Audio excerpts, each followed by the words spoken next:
book of Psalms is a book that's contained in the ancient Hebrew Bible, or sometimes known as the Old Testament in Christian faith. And they're ancient writings, and many people attribute these ancient writings to King David. And some people have scholarly decided that King David wrote most of them, and others were written by other characters in the Bible. But there's absolutely zero evidence to completely support anybody's claim of authorship for any one psalm, any of the psalms. So the truth is that no one really knows where the actual origin of the Psalms are, but there is definitive proof that the Psalms as we know them were taken from older source material. There's 150 Psalms included in the Hebrew Bible. And the word psalm is actually derived from a Greek word called psalmos, which simply means a song that's accompanied by a plucked instrument, such as a lyre or a harp. And the ancient Hebrews referred to the Psalms as songs of praise. Magical people, magicians and witches, look at the book of Psalms as a magical text. And it has a very long history as a magical text. In fact, you will be hard-pressed to find any other book that has been used by a greater amount of people, of a greater variety of cultures or magical traditions than the book of Psalms. Many witches who use the Psalms, especially in traditional witchcraft, not so much Wicca, but traditional witchcraft, call the book of Psalms the spell book of the Bible. Now, I learned a specific psalmic tradition. It's a very simple tradition. And I don't know of any book that's really been written that covers the tradition as I learned it, which is why I decided to write my booklet so that I could share this with people. There's a common belief in our tradition, as I was taught, that the Psalms actually predate the Bible. And the tradition holds that the Psalms were probably derived from source material that's much older, and that those spells, incantations, and prayers were probably from an ancient culture such as Egypt or maybe Chaldea or one of those earlier Semitic cultures or even pre-Semitic cultures. It's also important to recognize that in the Psalm tradition, at least as I teach and practice it, the book of Psalms is seen as a self-contained book, not necessarily part of the Bible, but something that happened to be included in the Bible. The tradition that I follow claims that the older versions of the Psalms were appropriated and then co-opted and incorporated by the ancient Hebrews to reflect the characters within that tradition. So our psalmic tradition teaches that within each and every verse of each and every psalm, there are mystical and magical powers. But these powers act like seeds. And when we work the Psalms diligently, these seeds can actually grow and produce fruits that magically address any problem or condition and solve any problem and assist in obtaining any, quote, righteous desire of the heart. Our tradition is very clear that there's a difference between working the Psalms as magic and praying the Psalms religiously.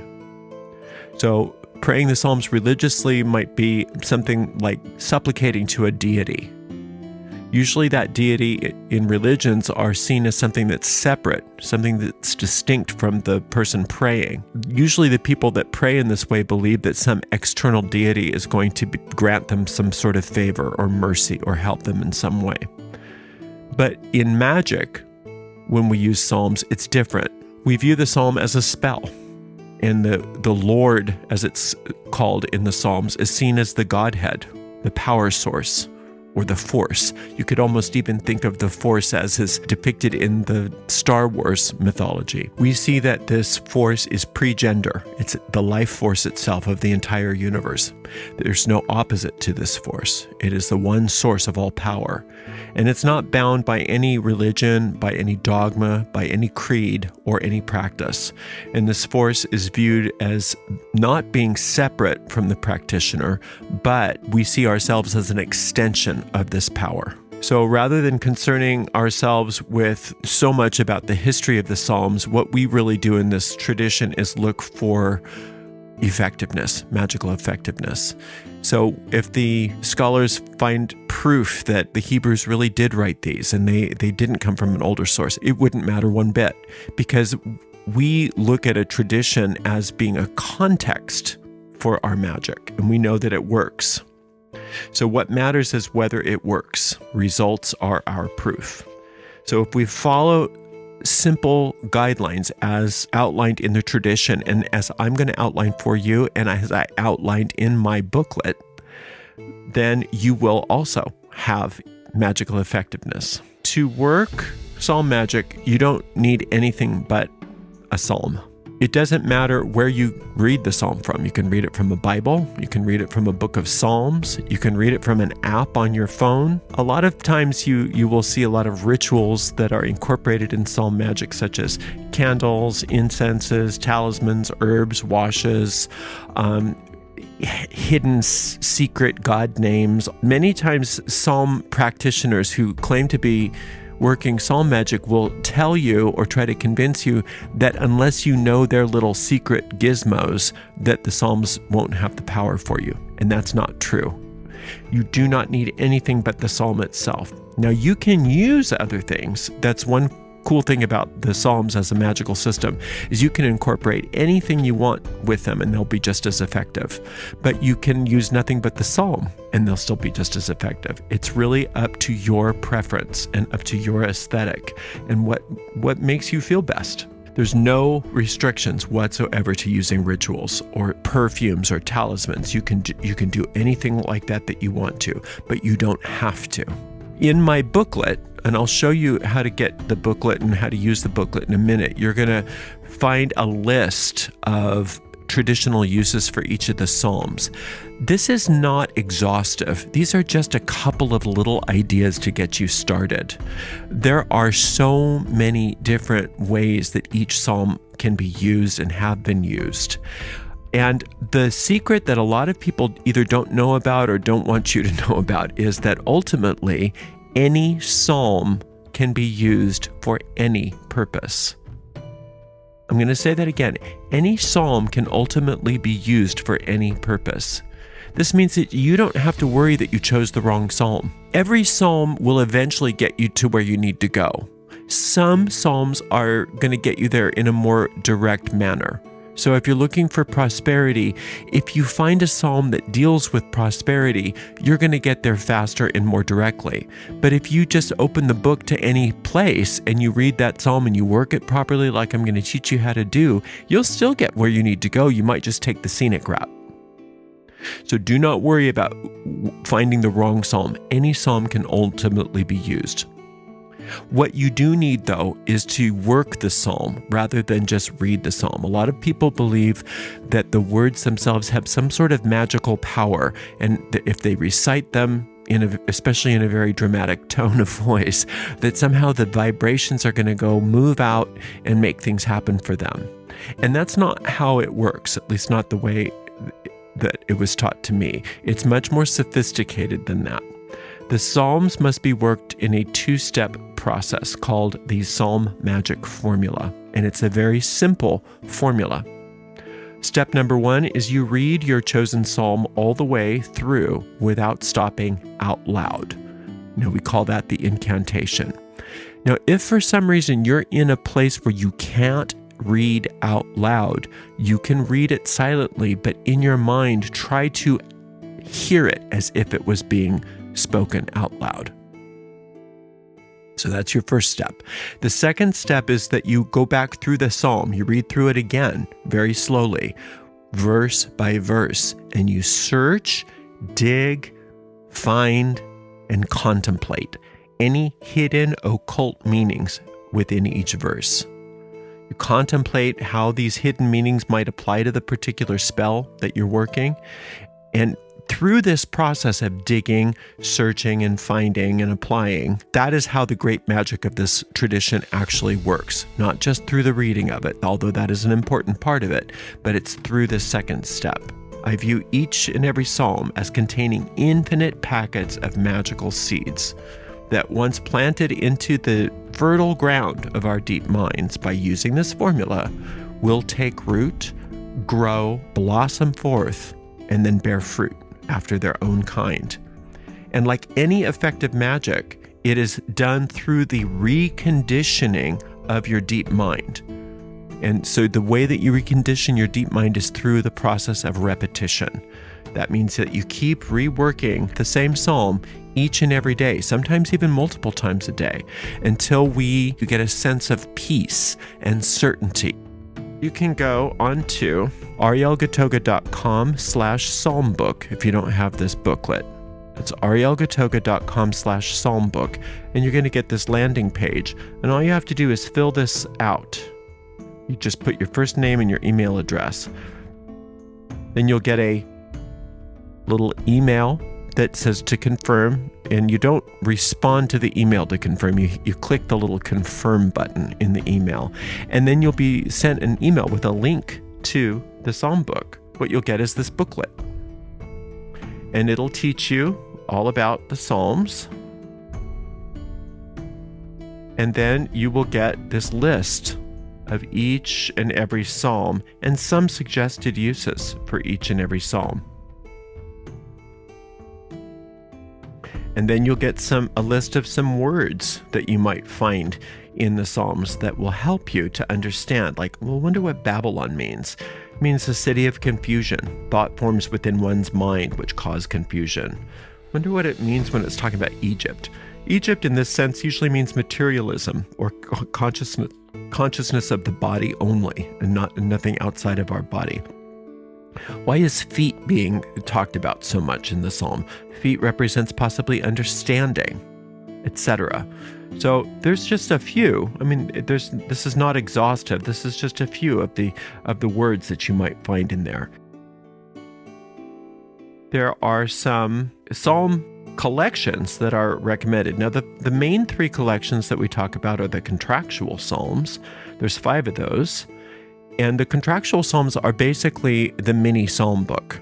You can pretty much get anything you need from just those 5 psalms. Those are really the meat and potatoes, or the bread and butter of the psalm book. You would do well just by really working with those 5 psalms. Those are 23, 24, 27, 46, and 91.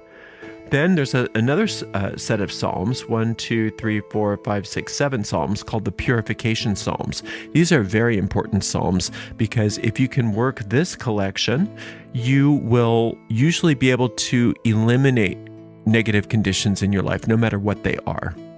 And then there's the Psalms of Gratitude. Now, Psalm 150 as a Psalm of Gratitude is extremely important in psalm magic because that's the one that's traditionally worked each and every time you get some success in your psalm work. But then there's also, in this particular collection, Psalm 66 is also included, and that's a bit longer of a psalm. You can also go to my website at ariels-corner.com, and if you click on the Psalm Magic, you'll see a drop down here. Go to this Psalm Collections tab, and you'll see that there's other Psalm collections.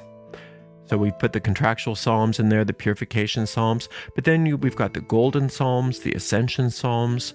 There's 3 Psalms of Restitution. There's those 2 gratitude psalms for gratitude for magical success, but then there's some other psalms of gratitude in here as well that you can work.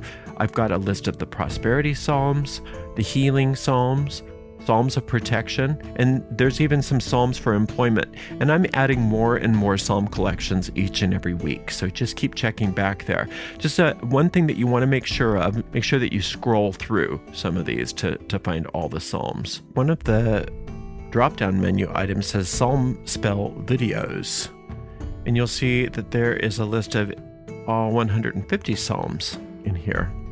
And all you have to do is click on whatever one you want, and it'll open up whatever video I have. Now, sometimes I have more than one video, and so this will probably be the most recent video for that.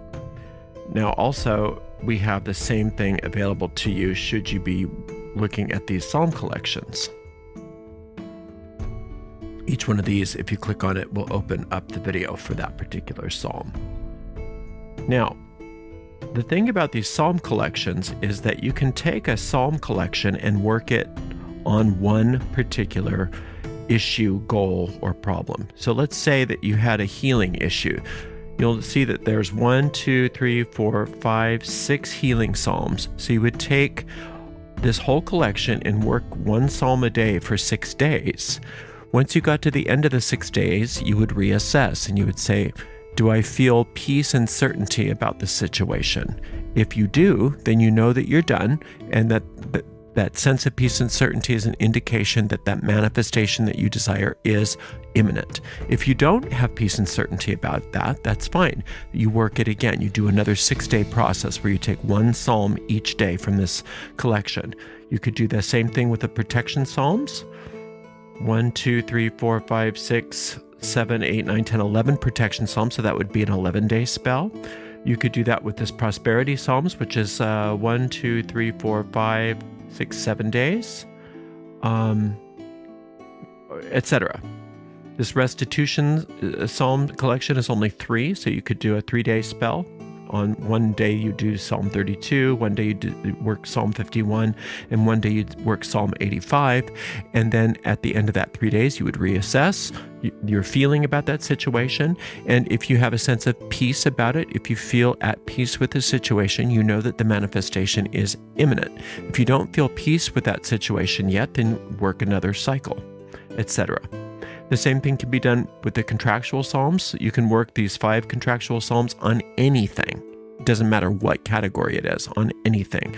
The purification psalms are great to work all the way through anytime that you need some major change happening. If you have a condition that just seems really stuck and you don't know what to do, work the purification psalms. Work all of the purification psalms, 1 per day, and see how you do.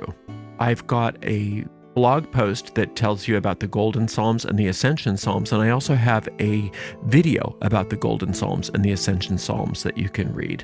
So that's basically how you work the psalmic collections, and just keep checking back because I'll be expanding these collections as time goes forward. But just remember that no matter what you're on, if you're at one of these lists, whether it be the main list or one of these collection lists, that you can get to one of my psalm videos simply by clicking on the number in question. Remember that the psalms are not owned by any one group or religion. Anybody, whether they are of a religion or no religion, can work them. You can work psalm magic no matter who you are. Even if you're an atheist, even if you're a Satanist, it doesn't matter. The psalms are there for you. The psalms don't care. They just want to help you. That's their only purpose and function, is to help you. The one thing that I notice that I get the feedback on a lot is people say, well, that sounds really interesting. I'd love to work this, but they're just too Christian for me, the Psalms.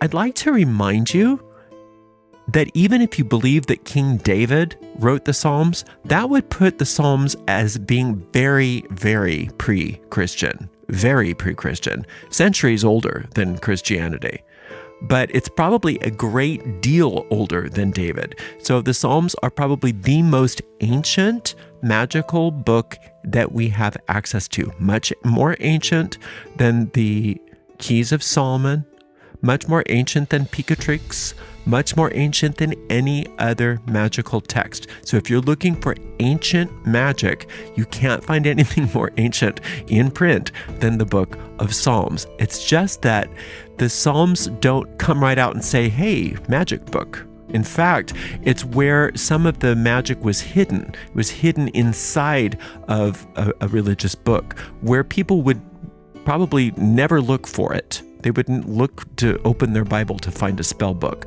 but there it is. So just remind yourself, if you're attracted to the work of psalm magic and you think, it's a little Christian. No, it's not. Christians have appropriated and they use it and they're welcome to it, but they did not come up with it. It's not a Christian book, and it's probably not a Jewish book either. It's probably predates that as well. So it's open to you if you want it. It's a very powerful system of magic. Some people get the misunderstanding, though, when I come out with psalm magic, that they think that I think that if you don't work psalms, you're not going to have as much effectiveness. That's not true either. You don't need them. You can work any system of magic you want. But if you're wanting the psalms, they are open to you no matter who you are, what you believe, and what you don't believe. So I hope this has helped you get started on the Book of Psalms. Remember that you can download your very own booklet on it called How to Work Psalm Magic by going to arielgatoga.com/psalmbook. Again, that's arielgatoga.com/psalmbook. There is no charge for this book. It is my gift to you. So thank you so much for spending some time with me. Until next time, blessed be.